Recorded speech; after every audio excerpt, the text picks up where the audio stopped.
Good afternoon po to everyone who's watching this. My name is Luis Pisa Parco from Cavite, Philippines. Currently living po dito sa bansang Kuwait with my parents.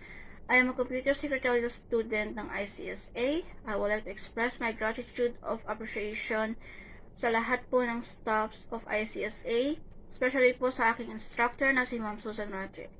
Salamat po Ma'am Susan sa walang suporta, sa mahabang pasensya sa pagtuturo sa akin at sa mga iba pang students na tuturuan niyo po in the near future. Salamat po Ma'am Susan for being with me through my full journey dito sa ICSA. Salamat rin po for being the great and mabait na teacher.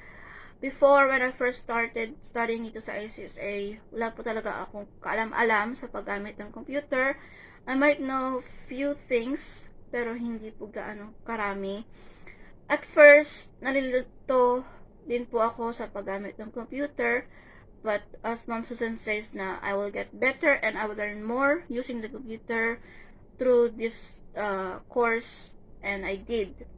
At first, nahihirapan din po ako sa mga projects ko using MS Word, Excel, PowerPoint presentation.